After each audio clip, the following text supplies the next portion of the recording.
Assalamualaikum warahmatullahi wabarakatuh. Perkenalkan, nama saya Konita Safiarana yang bertugas sebagai moderator. Di sini, kami ingin mempresentasikan hasil diskusi kami yang berjudul Model Komunikasi. Sebelumnya, perkenalkan dulu kelompok kami yang terdiri dari Indrianti, Nusyid Zahran Nareswari, Konita Safiarana, Rahma Maulida, dan Rizka Imahwati. Baik, selanjutnya pemaparan materi kami. Pertama, mari kita mulai dengan mengenal unsur-unsur komunikasi. Di bagian pertama, ada komunikator sebagai si penyampai atau pengirim informasi. Lalu ada pesan, yakni suatu gagasan yang akan disampaikan. Encoding, ini adalah proses komunikator mengolah pesan yang akan disampaikan. Media atau channel. Komunikan atau bisa disebut sebagai penerima pesan informasi. Decoding adalah proses bagaimana komunikan menerima pesan atau informasi. Lalu yang terakhir juga ada feedback, respon yang diberikan komunikan setelah informasi tersampaikan dengan jelas.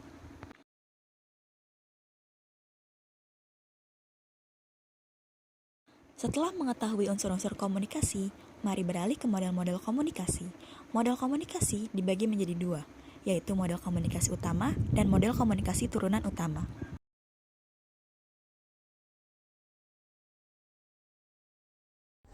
Model komunikasi utama terbagi menjadi tiga, yaitu model komunikasi linear, model interaksional, dan model transaksional.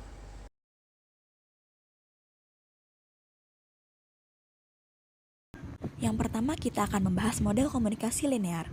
Model komunikasi linear adalah model komunikasi yang hanya satu arah, menurut Claude Shannon.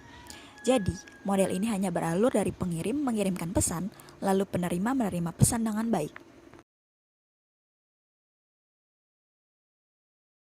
Kedua, ada model komunikasi interaksional. Menurut Wiburskram, model komunikasi ini bisa disebut model komunikasi dua arah, karena komunikator dan komunikan memiliki posisi yang sama. Jadi penerima pesan memberi respon atau feedback kepada pengirim pesan, sehingga terjadilah komunikasi dua arah.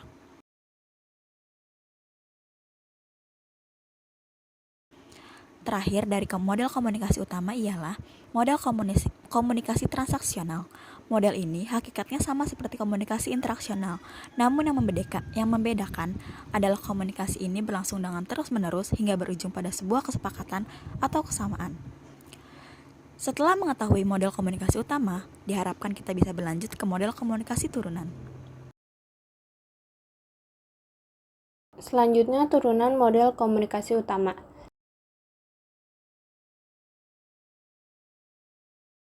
Yang pertama ada model SR. Model stimulus respon atau SR adalah model komunikasi yang paling dasar. Model ini dipengaruhi oleh disiplin psikologi, khususnya yang beraliran behavioristik. Model SR ini mengasumsikan bahwa kata-kata verbal, isyarat-isyarat nonverbal, gambar-gambar, dan tindakan tertentu yang akan merangsang orang lain untuk memberikan respon dengan cara tertentu. Secara implisit, ada asumsi dalam model SR ini bahwa perilaku atau respon manusia dapat diramalkan. Ringkasnya, komunikasi dianggap statis, manusia dianggap berperilaku karena kekuatan dari luar atau stimulus, bukan berdasarkan kehendak, keinginan, atau kemauan bebasnya. Oleh karena itu, kita dapat menganggap proses ini sebagai pertukaran atau pemindahan informasi atau gagasan. Proses ini dapat bersifat timbal balik dan mempunyai banyak efek, dan setiap efek dapat mengubah tindakan komunikasi berikutnya. Yang kedua ada model komunikasi Laswell. Model ini dikemukakan oleh Harold Laswell pada tahun 1948. Teori mengenai model komunikasi Laswell memiliki elemen-elemen yaitu adanya sumber informasi, transmitter, sinyal, saluran yang berisikan sumber gangguan, lalu sinyal diterima, dan adanya penerima dan tempat tujuan. Teori komunikasi Laswell menjelaskan aksi komunikasi yang berupa gagasan verbal seperti yang pertama ada Wu, siapa atau sumber. Wu dapat diartikan sebagai sumber atau komunikator, yaitu pelaku atau pihak yang mempunyai kebutuhan untuk komunikasi dan juga yang memulai suatu komunikasi. Pihak tersebut bisa seorang individu, kelompok, organisasi, maupun suatu negara sebagai komunikator. Yang kedua ada what atau pesan. What menjelaskan apa yang akan disampaikan atau dikomunikasikan kepada komunikan dari komunikator atau isi informasi. Yang ketiga ada channel, saluran atau media. yaitu merupakan suatu alat untuk menyampaikan pesan dari komunikator kepada komunikan baik secara langsung maupun tidak langsung.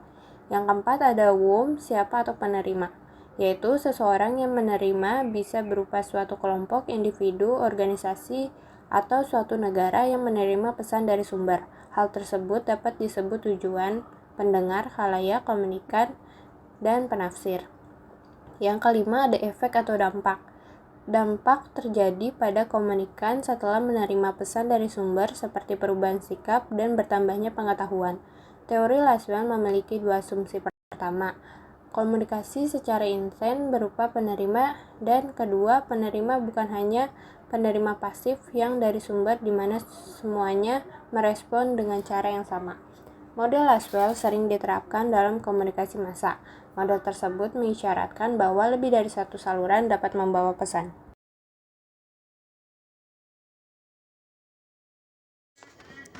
Selanjutnya ada model Scrum. Menurut Scrum, komunikasi senantiasa membutuhkan setidaknya 3 unsur. Yang pertama ada sumber atau source, yang kedua pesan atau message, dan yang ketiga adalah sasaran atau destination. Sumber bisa jadi seorang individu yang berbicara, menulis, menggambar, memberi isyarat, atau suatu organisasi komunikasi seperti surat kabar, penerbit, stasiun televisi, atau studio film. Di sini adalah contoh model komunikasi Scrum. Source atau pengirim atau sumber, yaitu orang yang membuat pesan, memilih media yang digunakan, dan mengirimkan pesan. Lalu ada encoder, orang yang menggunakan mesin yang mengubah pesan ke dalam bentuk sinyal atau data biner. Dimungkinkan juga encoder merujuk pada mesin itu sendiri. Selanjutnya ada decoder, mesin yang digunakan untuk mengubah sinyal atau data biner ke dalam bentuk pesan atau penerima pesan yang menginterpretasikan pesan dari sinyal yang diberikan. Selanjutnya ada penerima atau destination, orang yang menerima pesan atau tempat di mana pesan harus dijangkau. Dan selanjutnya ada noise, yaitu gangguan fisik seperti lingkungan, manusia, dan lain-lain yang tidak memberikan pesan diterima dengan baik oleh penerima pesan.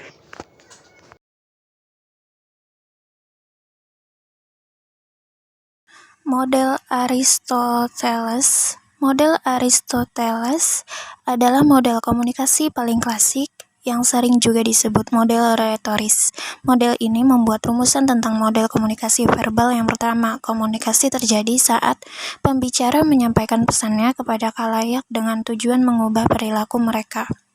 Jadi model ini mempunyai 3 bagian dasar dari komunikasi: pembicara, speaker, pesan message, dan pendengar listener. Model ini lebih berorientasi pada pidato, terutama pidato untuk mempengaruhi orang lain. Model komunikasi Aristoteles ini intinya adalah persuasi, yaitu komunikasi yang terjadi ketika seorang pembicara menyampaikan pembicaraannya kepada khalayak dalam mengubah sikap mereka. Model komunikasi Aristoteles sangat sederhana karena tidak memuat unsur-unsur lainnya yang dikenal dalam model komunikasi seperti saluran umpan balik, efek, dan kendala atau gangguan komunikasi. Salah satu kelemahan model ini adalah bahwa komunikasi dianggap fenomena yang statis.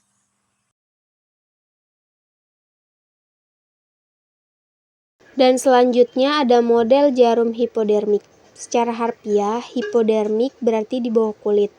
Dalam hubungannya dengan komunikasi massa, istilah model jarum hipodermik atau hypodermic needle model mengandung anggapan besar bahwa media massa menimbulkan efek yang kuat, terarah, segera, dan langsung terhadap media massa komunikan.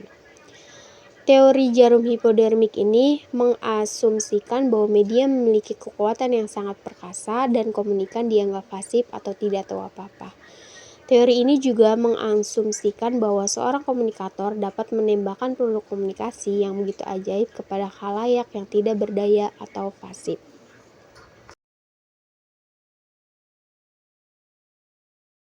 Selanjutnya ada model komunikasi satu tahap. Model ini merupakan pengembangan dari teori komunikasi jarum hipodermik. Pesan yang disampaikan melalui media massa langsung ditunjukkan kepada komunikan tanpa perantara, misalnya pemimpin pendapat. Namun, pesan tersebut tidak mencapai semua komunikan dan tidak menimbulkan efek yang sama pada setiap komunikan.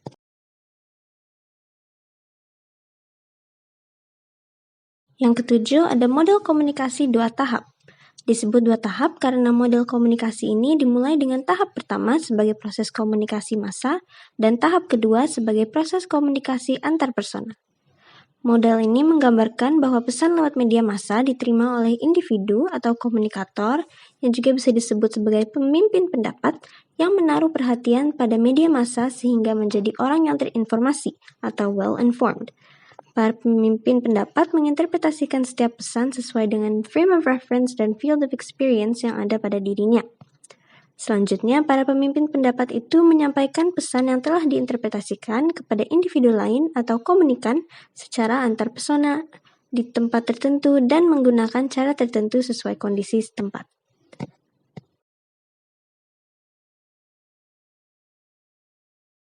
Lalu ada model komunikasi multitahap. Model komunikasi multitahap menyatakan bahwa dalam laju komunikasi dari komunikator kepada komunikan terdapat sejumlah saluran yang berganti-ganti. Artinya, beberapa komunikan menerima pesan secara langsung dari komunikator melalui saluran media massa, lalu menyebarkan kepada komunikan lainnya, di mana komunikan lainnya ini mendapat pesan secara tidak langsung. Pesan terpindahkan beberapa kali dari sumbernya melalui beberapa tahap.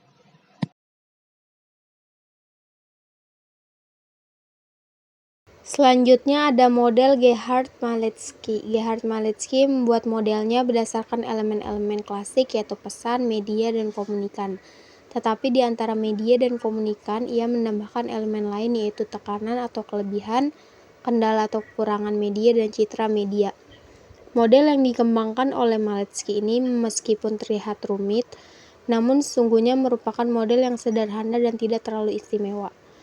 Menurut Maletsky, keempat komponen dalam komunikasi dipengaruhi oleh faktor-faktor, diantaranya yang pertama yaitu komunikator yang dipengaruhi oleh citra diri komunikator, bagaimana komunikator memposisikan perannya saat menyampaikan pesan, kepribadian komunikator, bagaimana kepribadian komunikator mempengaruhi perilakunya, teamwork komunikator menekankan pada kerja komunikator media, organisasi menekankan pada tipe organisasi media, lingkungan sosial, keanggotaan dalam kelompok mempengaruhi nilai-nilai dan perilaku komunikator.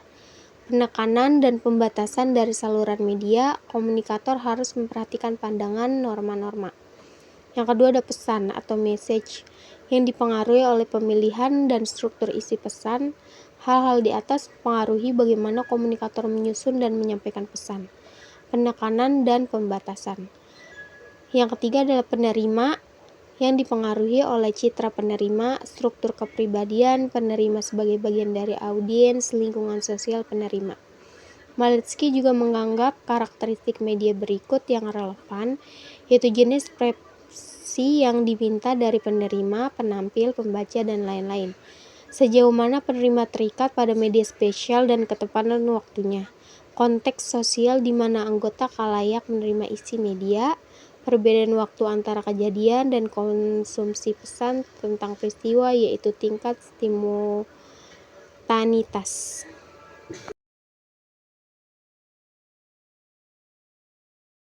Selanjutnya ada model Melvin-Devloer. Menurut model Melvin-Devloer, transmitter atau sumber itu sendiri dianggap sebagai sebuah fase penyampaian pesan dalam komunikasi massa. Message adalah gagasan, ide, pikiran, perasaan yang disampaikan transmitter kepada receiver. Channel adalah media yang mengantarkan informasi. Receiver berfungsi sebagai penerima dan decoder informasi. Destination berfungsi menginterpretasikan pesan menjadi sebuah makna. Feedback adalah tanggapan yang disampaikan receiver kepada transmitter. Model ini mengemukakan bahwa dalam proses komunikasi bisa terjadi noise atau gangguan pada semua komponen komunikasi, mulai dari transmitter, channel, receiver, maupun destination.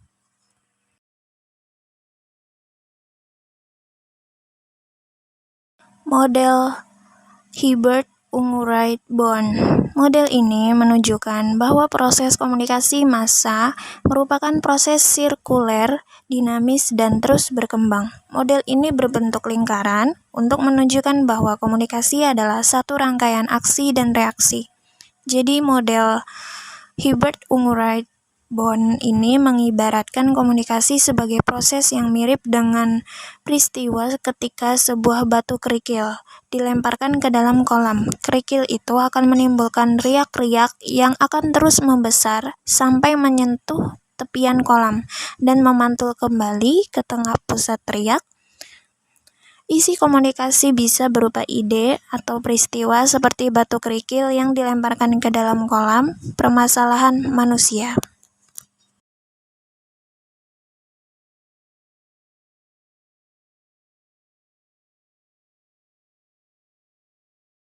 Baik, sekian presentasi dari kelompok kami. Kurang lebihnya mohon maaf. Saya selaku moderator pamit mengundurkan diri. Wassalamualaikum warahmatullahi wabarakatuh.